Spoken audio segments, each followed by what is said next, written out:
Welcome to the psychology of memory. പഠനത്തിലും ലൈഫിലും നമ്മളെപ്പോഴും ചെയ്യുന്ന രണ്ട് കോഗ്നിറ്റീവ് പ്രോസസ്സുകളാണ് ഓർമ്മയും മറവിയും എന്ന് പറയുന്നത്. പഠിക്കുമ്പോൾ ശരിയായ പ്രതികരണങ്ങൾ സ്മരണയിൽ അല്ലെങ്കിൽ ഓർമ്മയിൽ നിലനിർത്തുകയും തെറ്റായവ നമ്മൾ മറന്നു പോകുകയും ചെയ്യുന്നു, അല്ലെങ്കിൽ മനഃപൂർവ്വം മറന്നു കളയുകയും ചെയ്യുന്നു.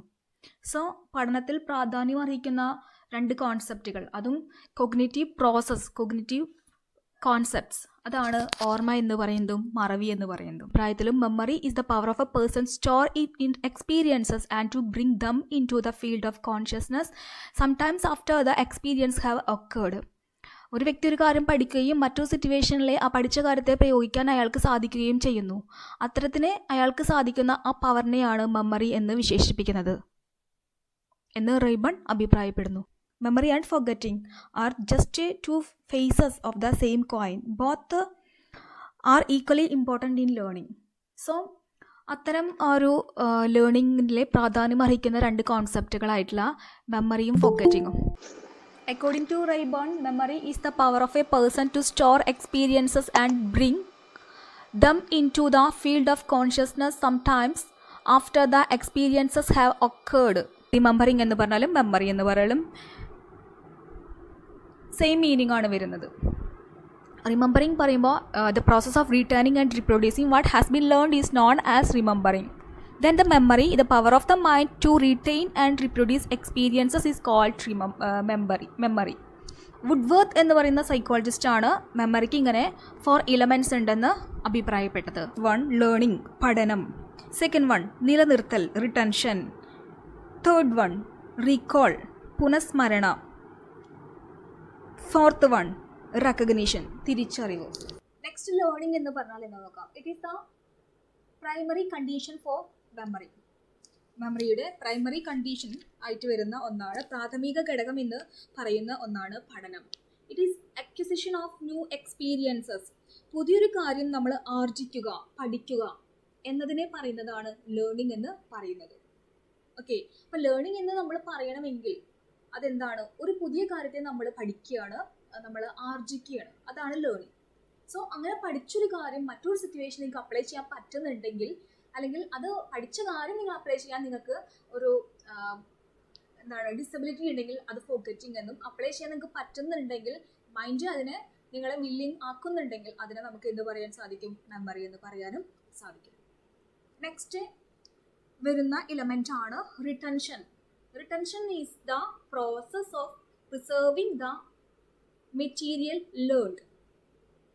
നിലനിർത്തൽ, പഠിച്ച കാര്യങ്ങൾ നമ്മൾ അങ്ങനെ നമ്മുടെ ഓർമ്മയ്ക്കകത്ത്, മെമ്മറിക്കകത്ത്, അങ്ങനെ സ്മരണയ്ക്കകത്ത് അങ്ങനെ നിലനിർത്തുന്നുണ്ടെങ്കിൽ അതിനെയാണ് റിട്ടൻഷൻ എന്ന് പറയുക. റിട്ടൻഷൻ, നിലനിർത്തൽ. എന്താണ് നിലനിർത്തുന്നത്? നമ്മൾ പഠിച്ച കാര്യമാണ് നമ്മൾ അങ്ങനെ സ്മരണയിൽ നിലനിർത്തുന്നത്. അതിനെയാണ് റിട്ടൻഷൻ എന്നതുകൊണ്ട് അർത്ഥമാക്കുന്നത്. ഇനി തേർഡ് എലമെന്റ് ആണ് റീകോൾ. റീകോൾ അഥവാ പുനഃസ്മരണ. നിങ്ങൾ ഈ മൈക്രോ ടീച്ചിങ് ഒക്കെ പഠിപ്പിക്കുന്ന സമയത്ത് നിങ്ങളുടെ ഓപ്ഷണൽ ക്ലാസ്സിൽ എന്താണ് റീകോൾ എന്നും എന്താ റെക്കഗ്നിഷൻ എന്നൊക്കെ പഠിച്ചിട്ടുണ്ടാവും. ഓൾറെഡി അറിയുന്നൊരു ടേമാണ് അതൊക്കെ. അപ്പോൾ റീകോൾ എന്ന് പറയുമ്പോൾ revival of the memorized things. Revival of memorized things, പുനഃസ്മരണ. അതായത് നമ്മൾ ഓൾറെഡി നമ്മൾ പഠിച്ച കാര്യത്തെ നമ്മൾ എന്ത് ചെയ്യുകയാണ്?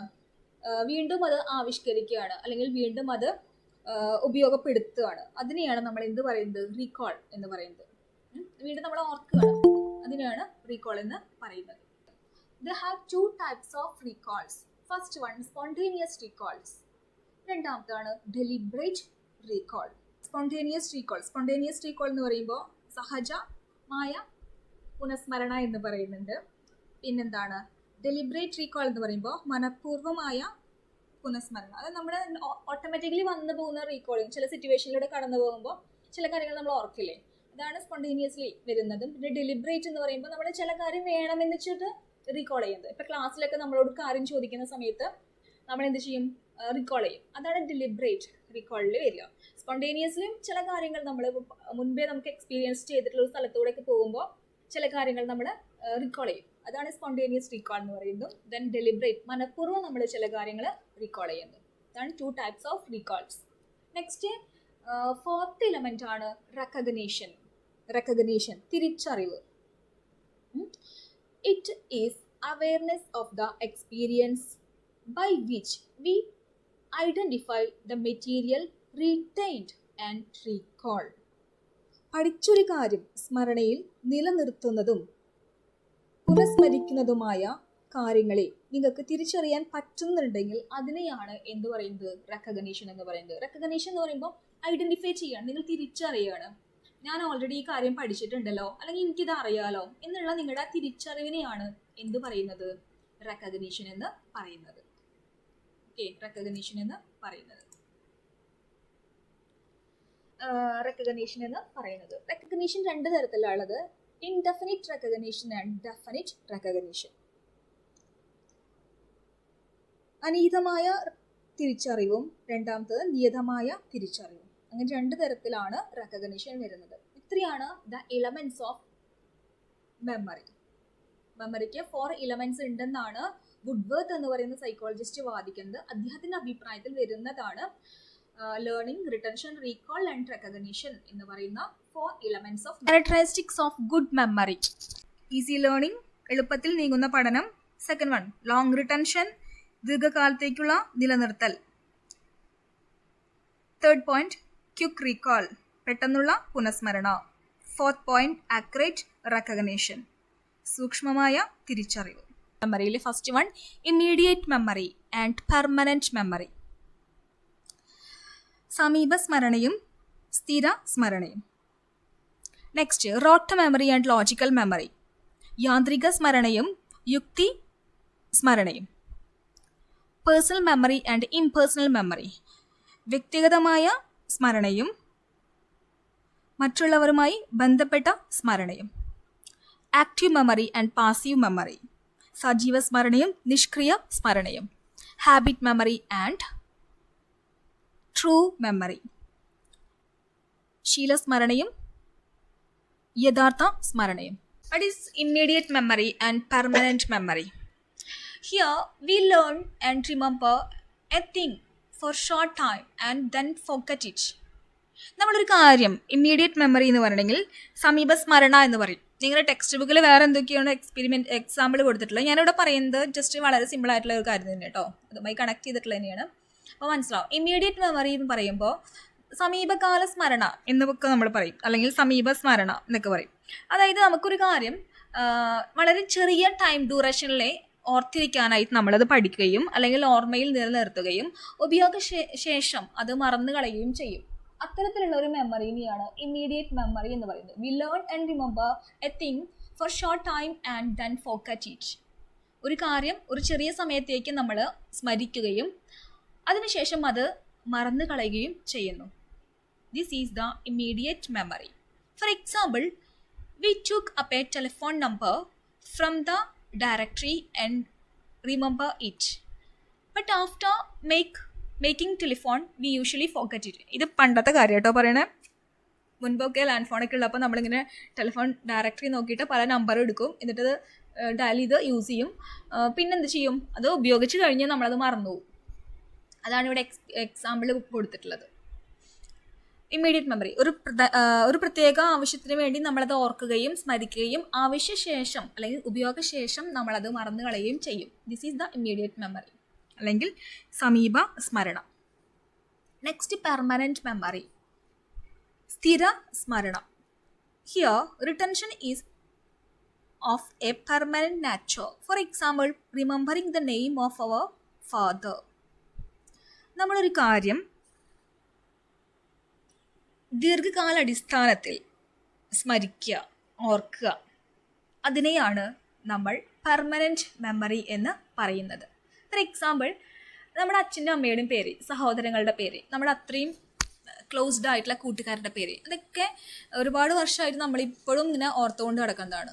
നമുക്ക് എവിടെ ചോദിച്ചാലും എപ്പോൾ ചോദിച്ചാലും പറയാനായിട്ട് പറ്റും. അത് പെർമനന്റ് മെമ്മറിയിൽ നിന്നാണ് നമ്മളത് പറയുന്നത്. Okay, here retention is of a form of permanent nature. രണ്ടാമത്തെ ടൈപ്പ് ഓഫ് മെമ്മറിയാണ് rote memory. Rote memory and logical memory. Rote memory എന്ന് പറയുമ്പോൾ യാന്ത്രിക സ്മരണ, ലോജിക്കൽ മെമ്മറി പറയുമ്പോൾ യുക്തിപര സ്മരണ. Rote memory, here things are learned without understanding their meaning. For example, students mug up poems and definitions and reproduce it at the time of examination. ഒരു കാര്യത്തിൻ്റെ അർത്ഥം മനസ്സിലാക്കാണ്ട് നമ്മൾ പഠിക്കുക, അതാണ് റോട്ട് മെമ്മറി എന്ന് പറയുന്നത്. Without understanding their meaning, we learn something without understanding their meaning. ഒരു കാര്യത്തിൻ്റെ അർത്ഥം മനസ്സിലാക്കാണ്ട് യാന്ത്രികമായിട്ട് നമ്മൾ പഠിക്കുന്നതിനെയാണ് യാന്ത്രിക സ്മരണയിൽ ഉൾപ്പെടുത്തുക. ഓക്കെ, എക്സാമിനേഷന് വേണ്ടിയിട്ട് നമ്മൾ പല കാര്യം പഠിക്കും. എക്സാമിനേഷൻ കഴിഞ്ഞിട്ടുണ്ടെങ്കിൽ, അത് ഉപയോഗിച്ച് കഴിഞ്ഞിട്ടുണ്ടെങ്കിൽ നമ്മൾ എന്ത് ചെയ്യും? അത് അങ്ങോട്ട് മറന്നുപോകും. അത് ഏകദേശം ഈ ഇമ്മീഡിയറ്റ് മെമ്മറി ഒക്കെ പോലെ തന്നെ കേട്ടോ. യാന്ത്രികമായിട്ട് നമ്മൾ ഉപയോഗപ്പെടുത്തുന്നു, അല്ലെങ്കിൽ അർത്ഥം മനസ്സിലാക്കാണ്ട് ഉപയോഗിക്കുന്നു, ദെൻ ആവശ്യം കഴിഞ്ഞാൽ വലിച്ചെറിയുന്നു. അങ്ങനെ വരുന്ന ചില കാര്യങ്ങൾ.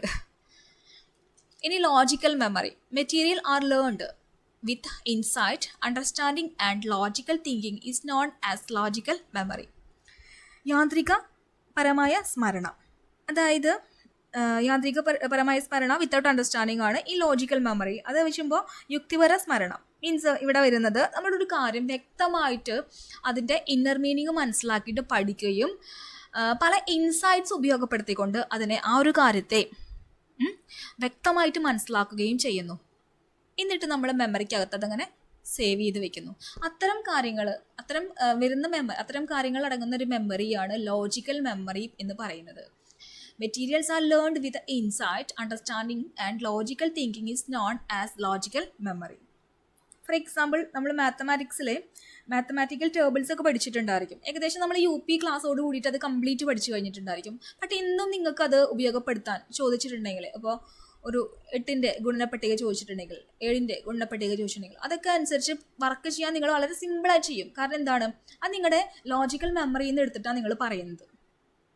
അന്ന് നിങ്ങൾ ഡീപ്പായിട്ട് പഠിച്ചിട്ടുണ്ട്, കറക്റ്റ് അതിൻ്റെ മീനിങ്, അതിൻ്റെ കറക്റ്റ് കാര്യങ്ങളൊക്കെ മനസ്സിലാക്കിയിട്ട് തന്നെ നിങ്ങൾ പഠിച്ചിട്ടുണ്ട്. അതുകൊണ്ടാണ് നിങ്ങൾക്ക് അത് ഇന്നും ഉപയോഗപ്പെടുത്താൻ പറ്റുന്നത്. അത് എവിടെ നിന്ന് വരുന്നു? ലോജിക്കൽ മെമ്മറിയിൽ നിന്നും വരുന്ന കാര്യങ്ങളാണ്. ഓക്കെ, ഇതാണ് 2 kinds ഓഫ് മെമ്മറി. ഫസ്റ്റ് നമ്മൾ പറഞ്ഞത് immediate memory and permanent memory. Second one rote memory and logical memory. ഇനി തേർഡ് കൈൻഡ് ഓഫ് മെമ്മറിയാണ്, കാറ്റഗറി ഓഫ് മെമ്മറിയാണ്. First one personal memory, second one impersonal memory. Personal memory പറയുമ്പോൾ, personal memory we remember our past experiences. നമ്മുടേതായിട്ടുള്ള കാര്യങ്ങളുണ്ടായിരിക്കും. Means നമ്മുടെ ഓരോ വ്യക്തിയുടെയും നമ്മുടേതായിട്ടുള്ള പേഴ്സണൽ ആയിട്ടുള്ള കാര്യങ്ങൾ, അത് നമ്മുടെ സ്വന്തം അനുഭവങ്ങളിൽ നിന്ന് നമ്മൾ ഓർക്കുകയാണ്. വ്യക്തിഗത സ്മരണയിൽ സ്വന്തം അനുഭവങ്ങൾ ഓർക്കുന്നു. നമ്മുടെ കുട്ടിക്കാലത്തിലുള്ള കാര്യങ്ങൾ, നമ്മളെ ഫസ്റ്റ് സ്കൂൾ ഡേ, അവിടുത്തെ അധ്യാപകരെ, വിദ്യാർത്ഥികൾ, സ്കൂളിൻ്റെ ആ ഒരു ക്യാമ്പസ്, നമ്മുടെ സ്കൂളിലേക്കുള്ള യാത്ര, ഇതൊക്കെ നമ്മുടെ പേഴ്സണൽ മെമ്മറിയിൽ നിന്നാണ് നമ്മൾ പറയുക. ഓക്കെ, നമ്മുടേതായിട്ടുള്ള പാസ്റ്റ് എക്സ്പീരിയൻസ് അടങ്ങുന്ന ഒരു മെമ്മറിയുടെ ഒരു കൂട്ടം, പേഴ്സണൽ എക്സ്പീരിയൻസ് അടങ്ങുന്ന മെമ്മറിയുടെ ഒരു കൂട്ടമാണ് പേഴ്സണൽ മെമ്മറിയിൽ ഉണ്ടായിരിക്കുക. ദെൻ ഇംപേഴ്സണൽ മെമ്മറി, എൻ്റെ സ്പെല്ലിങ്ങിൻ്റെ മിസ്റ്റേക്ക് വന്നു കേട്ടോ. Impersonal memory, the impersonal facts are remembered without any references to memory oneself. അതായത് നമ്മുടേതല്ല, മറ്റുള്ളവരുമായി ബന്ധപ്പെട്ട കാര്യങ്ങൾ നമ്മൾ ഓർക്കുന്നുണ്ടായിരിക്കും. അത് ഇംപേഴ്സണൽ മെമ്മറിയാണ്. മറ്റുള്ളവരുമായി ബന്ധപ്പെട്ട കാര്യങ്ങൾ, അതായത് അവനവനുമായി ബന്ധമില്ലാതെ മറ്റുള്ളവരുമായി ബന്ധപ്പെട്ട കാര്യങ്ങൾ നമ്മൾ ഓർക്കുക. ഈവൻ ഇപ്പോൾ കൊറോണ വന്നു, കൊറോണ ഒരു കാലഘട്ടത്തിലൂടെ നമ്മൾ ജീവിക്കുന്നു. ഇപ്പോൾ കൊറോണയെ കുറിച്ച് ചിന്തിക്കുമ്പോൾ നവംബറിലാണ് വന്നത്, ചൈനയിലാണത് വന്നത് എന്നുള്ള കുറേ കാര്യങ്ങളൊക്കെ ഉണ്ടാവുമല്ലോ. അതായത് ലോകവുമായി ബന്ധപ്പെട്ടത് വരുന്ന കുറേ കാര്യങ്ങൾ, അതൊക്കെ നമുക്ക് ഇംപേഴ്സണൽ മെമ്മറിയിൽ നിന്നാണ് നമ്മൾ എടുത്ത് പറയേണ്ടതായിരിക്കും. നെക്സ്റ്റ് കൈൻഡ് ഓഫ് മെമ്മറിയാണ് active memory and passive memory. Active memory എന്ന് പറയുമ്പോൾ സജീവ സ്മരണ. സെക്കൻഡ് വൺ പാസീവ് മെമ്മറി, നിഷ്ക്രിയ സ്മരണം. അതായത് സജീവ സ്മരണ എന്ന് പറയുമ്പോൾ ഇവിടെ in active memory we make deliberate effort to recall some experiences already learned when it is required. In answering a question in the examination hall, we are required to make use of this type of memory. Means നമ്മളൊരു പ്രത്യേക കാര്യത്തിന് വേണ്ടിയിട്ട് ഉപയോഗപ്പെടുത്താം. അതായത് ഇപ്പോൾ ഒരു exam ഹാളിലെ പരീക്ഷയ്ക്ക് ഒരു പ്രത്യേക ക്വസ്റ്റ്യൻ വരും. ആ ക്വസ്റ്റ്യൻ വന്നത് കൊണ്ട് അതിൻ്റെ ആൻസർ നമ്മൾ എന്ത് ചെയ്യാണ്? ഓർക്കുക. അത്തരം വരുന്ന സ്മരണേനെ, അത്തരം വരുന്ന ഓർമ്മേനെയാണ് ആക്റ്റീവ് മെമ്മറി എന്ന് പറയുക. മെമ്മറി എന്ന് പറയുമ്പോൾ in passive memory the past experiences come to our consciousness without making any effort on our part. Means നമ്മുടെ പാസ്റ്റിലുള്ള ഒരുപാട് എക്സ്പീരിയൻസ് ഉണ്ടായി, നമ്മുടെ ഓർമ്മയിലുള്ള ഒരുപാട് കാര്യങ്ങൾ ഉണ്ടായിരിക്കും. അത് നമുക്ക് പരിചയമുള്ള ആരെങ്കിലും കാണുമ്പോഴൊക്കെ നമ്മൾ ആ പാസ്റ്റിനെ കുറിച്ച് ഓർക്കുക. For example, when somebody come from our native village, the mere sight of him is enough to remind us about our field, neighbors and so many other related things. നമ്മൾ നാട് മാറി താമസിക്കുന്നവരാണ്. അപ്പം നമ്മുടെ ആ ഒരു സ്ഥലത്തുള്ള നാറ്റീവ് പ്ലേസിലുള്ള ഒരാളെ കാണുമ്പോൾ നമ്മുടെ ആ പാസ്റ്റ് എക്സ്പീരിയൻസസിലൊക്കെ നമ്മളിലേക്ക് കടന്നു വരികയും നമ്മൾ അതിനെക്കുറിച്ച് ഓർക്കുകയും ചെയ്യുന്നു. അത് habit memory is type of memory formed when information is stored unconsciously. It is achieved through repetition and trial and error learning. Association between certain stimuli and responses are formed very slowly over the course of several repetitions. Habit memory is very organized and rigid. True memory പറയുമ്പോൾ logical മെമ്മറിയാണ്. Means വസ്തുനിഷ്ഠമായിട്ട് നമ്മളൊരു കാര്യം പറയുന്നതിന് തന്നെയാണ് ഇവിടെ logical memory അഥവാ true memory എന്ന് പറയുന്നത്. ഇനി ടൈം ഡ്യൂറേഷൻ അനുസരിച്ച് നമുക്ക് മെമ്മറീനെ ഇവിടെ നമുക്ക് രണ്ടായിട്ട് ഡിവൈഡ് ചെയ്യാൻ പറ്റും. First one short term memory, second one long term memory. Short term മെമ്മറീൻ്റെ കാലാവധി എന്ന് പറയുന്നത് 30 seconds ആണ്. നമ്മളൊരു കാര്യം ഗ്രഹിക്കുകയും അത് എത്രയാണ് 30 സെക്കൻഡ് വരെ നിങ്ങളുടെ ആ ഒരു ഫ്രെയിം വർക്കിൽ ഉണ്ടെങ്കിൽ, മീൻസ് നിങ്ങളുടെ ആ ഒരു ഓർമ്മയിൽ ഉണ്ടെങ്കിൽ അതിന് നമുക്ക് എന്ത് പറയാൻ സാധിക്കും? ഹ്രസ്വകാല സ്മരണ അഥവാ ഷോർട്ട് ടേം മെമ്മറി എന്ന് പറയാൻ പറ്റും. അതായത് സ്മരണയിൽ ശേഖരിക്കേണ്ട കാലദൈർഘ്യം താരതമ്യേന ചെറുതാണെങ്കിൽ അതിനെ നമുക്ക് എന്ത് പറയാൻ സാധിക്കും? ഷോർട്ട് ടേം മെമ്മറി എന്ന് പറയാൻ പറ്റും. This is type of memory with a time frame up to 30 seconds. Limited capacity, അത് ആ ഒരു മെമ്മറിന്റെ കപ്പാസിറ്റി പറയുമ്പോൾ ലിമിറ്റഡ് കപ്പാസിറ്റി ആയിരിക്കും. ഇൻഫർമേഷൻ ഈസ് ടെമ്പററി സ്റ്റോർഡ് ആയിരിക്കും. അവിടെ ഇൻഫർമേഷനൊക്കെ വളരെ ചെറിയ കാലദൈർഘ്യത്തിലേക്ക് വേണ്ടി മാത്രമായിരിക്കും സ്റ്റോർ ചെയ്ത് വെച്ചിട്ടുണ്ടായിരിക്കാം. ഓക്കെ, പിന്നെ നമ്മുടെ ബ്രെയിനുമായി ബന്ധപ്പെട്ടിട്ടുള്ള കാര്യമാണ് കൊഗ്നേറ്റീവ് പ്രോസസ് ആണ് കേട്ടോ. അതാണ് ന്യൂട്രൽ ആക്ടിവിറ്റീസ് എന്നൊക്കെ പറയുന്നത്. ഓക്കെ, പിന്നെ ഇതിനെ കുറിച്ചിട്ട് ഒരു പരീക്ഷണം നടത്തിയ വ്യക്തിയാണ്, നിങ്ങൾ ടെക്സ്റ്റ് ബുക്കിൽ പറയുന്നുണ്ട്, ജോർജ് എ മില്ലർ എന്ന് പറയുന്ന വ്യക്തി. അപ്പം അദ്ദേഹം ഒരു പരീക്ഷണം നടത്തുകയും അദ്ദേഹം അതിൽ പറയുന്നുണ്ട് ഒരു 7 ഇനങ്ങളൊക്കെ ചില നമ്മളിപ്പോൾ ഐറ്റംസ് ഫോർഗറ്റിങ്ങിൽ ഐറ്റംസ് കൊടുത്തിട്ടുണ്ടായിരുന്നു. നോൺ സയൻസ് സിലബസ് ഒക്കെ കൊടുത്തിട്ടായിരുന്നു നമ്മുടെ എബിഹാസ് പരീക്ഷണം നടത്തിയിട്ടുണ്ടായിരുന്നത്. അദ്ദേഹത്തിൽ തന്നെയാണ് പരീക്ഷണം നടത്തിയത്. അപ്പം ഇവിടെ ജോർജ് എ മില്ലർ എന്ന വ്യക്തി ഒരു പരീക്ഷണം നടത്തി. ആ പരീക്ഷണത്തിലെ അദ്ദേഹം കുറച്ച് ഐറ്റംസ് എടുത്തു. അതിലെ 7 ഇനങ്ങൾ അദ്ദേഹത്തിനെ വീണ്ടും സ്മരണയിൽ നിലനിർത്താൻ സാധിച്ചു. ചില വ്യക്തികൾക്ക് 7, 8, 9, 10 ഒക്കെ സ്മരണയിൽ നിലനിർത്താനായിട്ട് സാധിച്ചു. മനസ്സിലാവുണ്ടോ? അപ്പം അത് ഷോർട്ട് ടേം മെമ്മറിയിലെ വളരെ കുറച്ച് കാര്യങ്ങൾ, കുറച്ച് ടൈം ഡ്യൂറേഷനിലൊക്കെ നമ്മൾ ഒരു കാര്യം ഓർമ്മ നിലനിർത്തുന്നുണ്ടെങ്കിൽ അല്ലെങ്കിൽ ഓർമ്മയിൽ ഗ്രഹിക്കാൻ നമുക്ക് സാധിക്കുന്നുണ്ടെങ്കിൽ അതാണ് ഈ ഷോർട്ട് ടേം മെമ്മറിയിൽ ഉൾപ്പെടുത്തുക. അതിൻ്റെ ഡ്യൂറേഷൻ ടൈം എന്ന് പറയുന്നത് 30 seconds മാത്രമാണ്. ഓക്കെ, അതൊരു പക്ഷേ എന്താണ്, ചില സംഖ്യകളായിരിക്കാം, ഫോൺ നമ്പേഴ്സ് ആയിരിക്കാം, പിന്നെന്താണ് ചില അക്ഷരങ്ങളായിരിക്കാം, അങ്ങനെയുള്ള എന്തും ആവാട്ടോ ഈ ഷോർട്ട് ടേം മെമ്മറിയിൽ വരുന്നത്. അപ്പം ഞാനിപ്പോൾ നിങ്ങളെ പഠിപ്പിക്കുന്നില്ലേ, അതൊരു പക്ഷേ ഷോർട്ട് ടേം മെമ്മറിയിലായിരിക്കും നിങ്ങൾ എന്ത് ചെയ്യേണ്ടായിരിക്കുക, സ്റ്റോർ ചെയ്ത് വെക്കേണ്ടായിരിക്കുക. ഈ ഒരു ക്ലാസ് കഴിഞ്ഞാൽ ഇവിടെ ഇപ്പോൾ 1 hour ഞാനിങ്ങനെ പറയുന്നുണ്ട്, അതിലെ പല കാര്യങ്ങളും നിങ്ങൾ മറന്നു വെച്ചിട്ടുണ്ടായിരിക്കും. പക്ഷെ നിങ്ങൾക്ക് അതിനി നാളെ ചോദിച്ചാലും പറയാൻ പറ്റുന്നുണ്ടെങ്കിൽ അതിനെ കുറിച്ചിട്ടാണ് നമ്മൾ അടുത്ത് പറയുന്നത് long term memory. It is the type of memory with a time frame of up to a lifetime. ഒരുപാട് കാലത്തേക്ക് നിങ്ങൾക്ക് ഒരു കാര്യത്തെ ഓർമ്മ വെച്ച് പറയാൻ പറ്റിയിട്ടുണ്ടെങ്കിൽ അത് ഇവിടെ നിന്ന് വരുന്നു, ലോങ് ടേം മെമ്മറിയിൽ നിന്നുമാണ് വരുന്നത്. താരതമ്യേന ഉയർന്ന നിലവാരത്തിൽ സ്ഥിരത പുലർത്തിക്കൊണ്ട് വളരെ ഏറെ കാര്യങ്ങൾ നമുക്ക് ദീർഘമായ കാലയളവിൽ ഓർമ്മിച്ചു വെക്കാൻ കഴിയുന്നുണ്ടെങ്കിൽ അത്തരം സ്മരണയെയാണ് നമ്മൾ എന്ത് പറയുന്നത്, ലോങ് ടേം മെമ്മറി എന്ന് പറയുന്നത്. It's A permanent store of information. ദീർഘകാല അടിസ്ഥാനത്തിലായിരിക്കും അവിടെ കാര്യങ്ങളൊക്കെ സേവ് ചെയ്ത് വെച്ചിട്ടുണ്ട്. പല പല ഫോൾഡറുകളായിട്ട് പല കാര്യങ്ങളും ലോങ് ടേം മെമ്മറിയിൽ വരുന്ന കണ്ടന്റ്സ് നമ്മൾ അങ്ങനെ സേവ് ചെയ്ത് വെച്ചിട്ടുണ്ടായിരിക്കും. ഈ ടൾവിംഗ് മെത്തേഡ് എന്ന് പറയുമ്പോൾ പല കാര്യങ്ങളും നമുക്ക് റിപ്പീറ്റേഷനിലൂടെ മാത്രമാണ് പെർമനൻറ്റ് മെമ്മറിയിലേക്ക് പല കാര്യങ്ങളും അല്ലെങ്കിൽ ലോങ് ടേം മെമ്മറിയിലേക്ക് പല കാര്യങ്ങളും ആഡ് ചെയ്യാനായിട്ട് പറ്റത്തുള്ളൂ. അപ്പോൾ റിപ്പീറ്റേഷനിലൂടെ മാത്രമാണ് ലോങ് ടേം മെമ്മറിയിലേക്ക് എല്ലാ കാര്യങ്ങളും എത്തുള്ളൂ കേട്ടോ. ഷോർട്ട് ടേം മെമ്മറി എന്ന് പറയുമ്പോൾ വളരെ പെട്ടെന്ന് ക്ഷയിച്ചു പോകുന്ന ഒരു സിസ്റ്റമാണ് ഷോർട്ട് ടേം മെമ്മറിയിലുള്ളത്. പക്ഷേ ലോങ് ടേം മെമ്മറിയിൽ എന്താണ്, ഒരുപാട് നാളത്തേക്ക് പല കാര്യങ്ങളും നമ്മൾ എന്ത് ചെയ്യും, ഓർത്ത് വെച്ച് പറയുന്നത് എവിടെ നിന്നും പറയുന്നതാണ്, ലോങ് ടേം മെമ്മറിയിൽ നിന്നും പറയുന്നതാണ്. പിന്നെ ഷോർട്ട് ടേം മെമ്മറിയിൽ നിന്നുമാണ് എങ്ങോട്ടേക്ക് പോകുന്നത്, ലോങ് ടേം മെമ്മറിയിലേക്ക് ഒരു കാര്യം പോകുന്നത്. ഓക്കെ, നമ്മുടെ ബ്രെയിനിൻ്റെ ആക്ടിവിറ്റീസിനെ ബേസ് ചെയ്തുകൊണ്ടാണ് ഷോർട്ട് ടേം മെമ്മറിയും ലോങ് ടേം മെമ്മറിയും നിലനിൽക്കുന്നത്.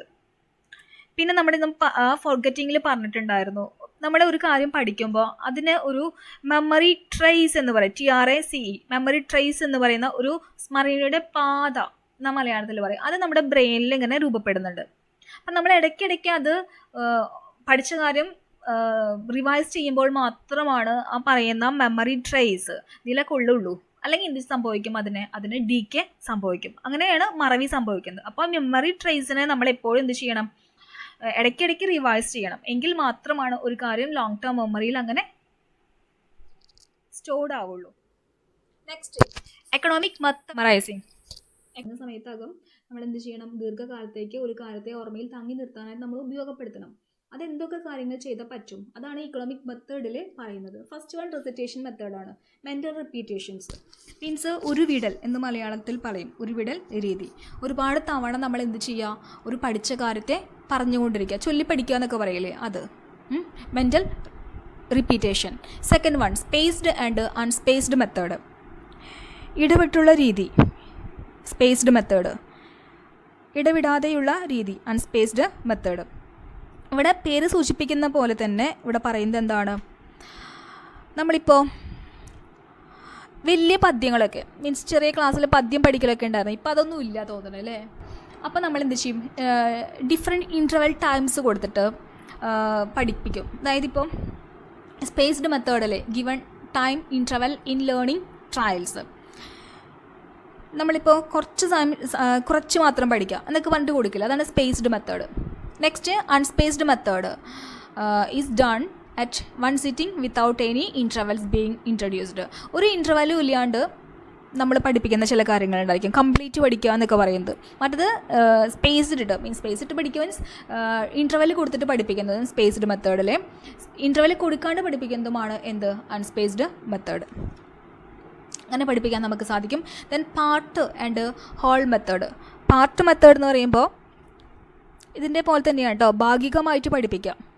സ്പേസ് ഇട്ട് പഠിപ്പിക്കില്ല, അതുപോലെ തന്നെയാണ് ഭാഗികമായിട്ട് പഠിപ്പിക്കുക. ഇനി ഹോൾ മെത്തേഡ് പറയുമ്പോൾ ഒരു കാര്യം എന്താണ്, പഠിക്കുന്ന സമയത്ത് ആദ്യം തൊട്ട് അവസാനം വരെ പഠിച്ചുകൊണ്ടിരിക്കുന്നതാണ് whole method.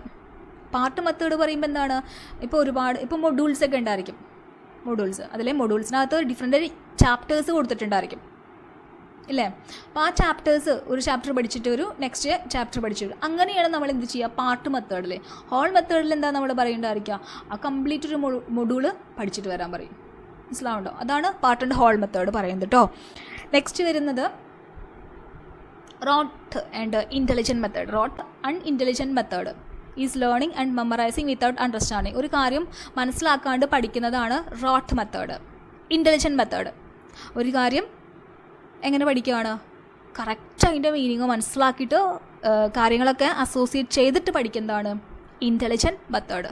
Method or unintelligent method പറയുമ്പോൾ without understanding.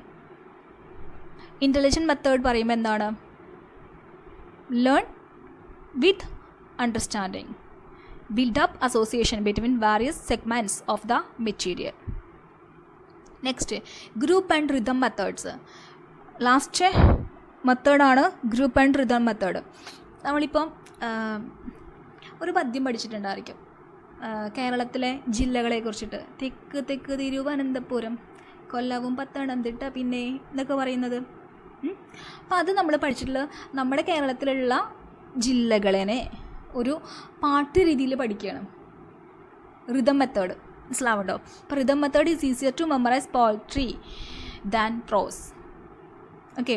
Then group method means വർഗീകരിച്ച് പഠിക്കാം. മെമ്മറി 7 പോയിന്റ്സ് ഉണ്ട്.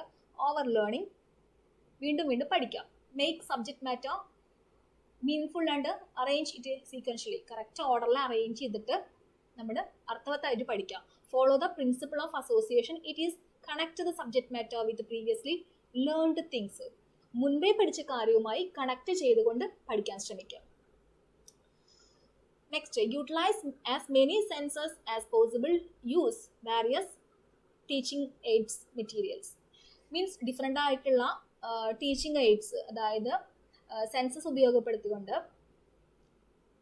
പഞ്ചേന്ദ്രിയങ്ങൾ ഉപയോഗപ്പെടുത്തിക്കൊണ്ട്, കാണുക, കേൾക്കുക എല്ലാം ഒരുമിച്ച് ചെയ്തുകൊണ്ടുള്ള ഒരു പഠനത്തിലൂടെയും കുട്ടികളെ മെമ്മറി എൻഹാൻസ് ചെയ്യാൻ പറ്റുമെന്നാണ് ഇവിടെ പറയുന്നത്.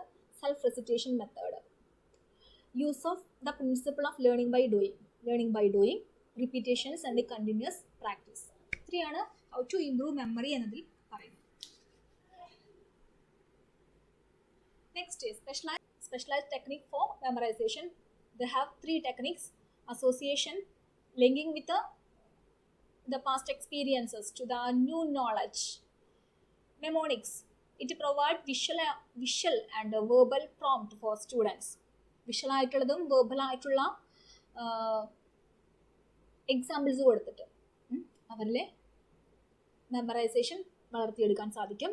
മെറ്റാകോഗ്നിഷൻ, ഒരു കാര്യത്തെക്കുറിച്ച് ഡീറ്റെയിൽ ആയിട്ട് ചിന്തിക്കാൻ പ്രേരിപ്പിച്ചുകൊണ്ട്, ചിന്തയിൽ ഊന്നിയ ചിന്ത, അതൊക്കെ നടത്തുന്നതും മെമ്മറൈസേഷൻ നടത്താനായിട്ടുള്ള സ്പെഷ്യലൈസ്ഡ് ടെക്നിക്സ് ആണ്.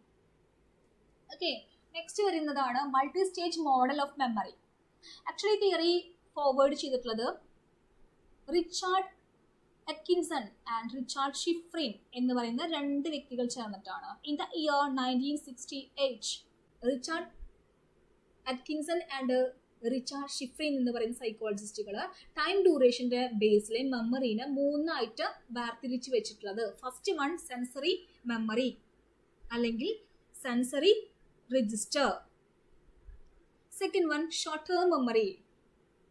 ഓക്കെ, അതിനി 30 സെക്കൻഡിന് ശേഷം അത് എങ്ങോട്ടേക്ക് പോകുന്നുണ്ട്? ലോങ് ടേം മെമ്മറിയിലേക്ക് പോകുന്നുണ്ട്.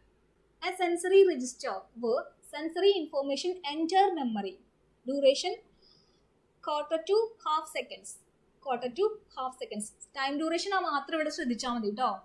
1/4 തൊട്ടിട്ട് 1/2 സെക്കൻഡ് വരെയുള്ള സമയത്തെയാണ് ഇവിടെ സെൻസറി രജിസ്ട്രേഷൻ എന്ന് പറയുന്നത്. നിങ്ങളുടെ ഇപ്പോൾ സെൻസറി രജിസ്ട്രേഷൻ ഒക്കെ കഴിഞ്ഞിട്ടുണ്ടായിരിക്കും ഈ ഒരു കോൺസെപ്റ്റിന്റെ. ഷോർട്ട് ടേം മെമ്മറിയിൽ നിൽക്കുന്നുണ്ടായിരിക്കും. ഇവിടെ പറയുന്ന ഡ്യൂറേഷൻ എന്ന് പറയുന്നത് 0 to 18 സെക്കൻഡ്സ് ആണ്. Okay, 0 to 18 seconds. Term store is cold working memory. Short term memory നമ്മൾ പറയുന്നത് വർക്കിംഗ് മെമ്മറി എന്നാണ് കേട്ടോ. ഷോർട്ട് ടേം മെമ്മറി നമ്മൾ പറയുന്നത് വർക്കിംഗ് മെമ്മറി എന്നാണ്. Or short term memory which receive and hold input from both the sensory register and into the long term store. Short term മെമ്മറിൻ്റെ ഒരു time എന്ന് പറയുന്നത് 0 to 18 seconds ആണ്. Okay, next one long term മെമ്മറിയാണ്. Where information which has been rehearsed explained below in the short term store is held indefinitely. Duration unlimited ആണ്. Short term മെമ്മറിയിൽ നിന്നും വരുന്ന എല്ലാ കാര്യവും എന്തിലേക്കാണ് പോകുന്നത്? ലോങ് ടേം മെമ്മറിയിലേക്കാണ് പോകുന്നത്. അത് റിഹേഴ്സൽ നടത്തിയാൽ മാത്രമാണ് ഷോർട്ട് ടേം മെമ്മറിയിൽ നിന്നും എങ്ങോട്ടേക്ക് പോകത്തുള്ളൂ? ലോങ് ടേം മെമ്മറിയിലേക്ക് പോകത്തുള്ളൂ. അതിവിടെ കണ്ടോ ഈ ഒരു പിക്ചറിനകത്ത്. Sensory memory, attention, short term മെമ്മറിയിലെത്തി. ഇവിടുത്തെ ടൈം ഡ്യൂറേഷൻ എന്ന് പറയുന്നത് 0 തൊട്ടിട്ട് 18 സെക്കൻഡ്സ് വരെ ഉള്ളതാണ്.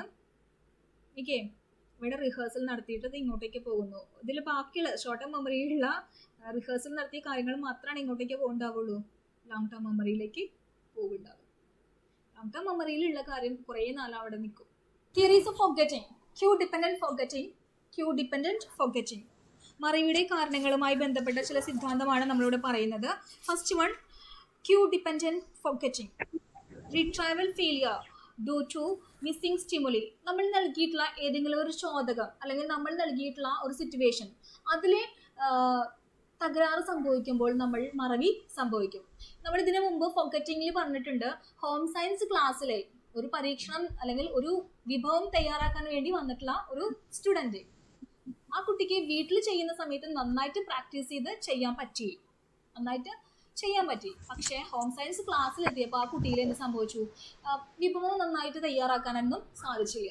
അവിടെ നമ്മൾ പറഞ്ഞിട്ടുണ്ടായിരുന്നു സിറ്റുവേഷൻ മാറിയപ്പോൾ വന്നിട്ടുള്ള പ്രോബ്ലമാണ്. ഓൾട്ടർനേറ്റീവ് സ്റ്റിമുലസ് എന്നോ മറ്റോ പറഞ്ഞിട്ടുണ്ടായിരുന്നു. അതാണ് ഇവിടെ വരുന്നത് ക്യൂ ഡിപ്പെൻഡന്റ് ഫോർഗറ്റിംഗ്. നമ്മൾ നൽകിയിട്ടുള്ള സാഹചര്യം മാറിയപ്പോൾ, സ്റ്റിമുലി മാറിയപ്പോൾ കുട്ടിയിലെ ചെയ്യാനായിട്ടുള്ള പ്രവർത്തനം ചെയ്യാനായിട്ട് ഫെയിലിയർ ഫേസ് ചെയ്യുന്നു. അതാണ് cue dependent forgetting. Retrieval failure due to missing stimuli. നമ്മൾ നൽകിയ അല്ലെങ്കിൽ നിങ്ങൾ പഠിക്കുന്ന സമയത്ത് ഇപ്പോൾ ചിലർക്ക് ചില റൂമിൽ ഇരുന്ന് പഠിച്ചാൽ അല്ലെങ്കിൽ ചില ഭാഗത്തേക്ക് തിരിഞ്ഞിരുന്ന് പഠിച്ചാൽ മാത്രമാണ് ഓർക്കാൻ പറ്റത്തുള്ളൂ, അല്ലെങ്കിൽ അത് മറന്നു പോകുന്നൊക്കെ പറയുന്ന ചില വിദ്യാർത്ഥികളൊക്കെ നമ്മൾ കണ്ടിട്ടുണ്ട്.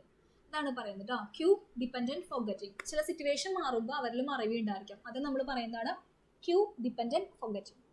Next one trace theory, trace decay. നമ്മൾ പറഞ്ഞു നമ്മുടെ ബ്രെയിനകത്ത്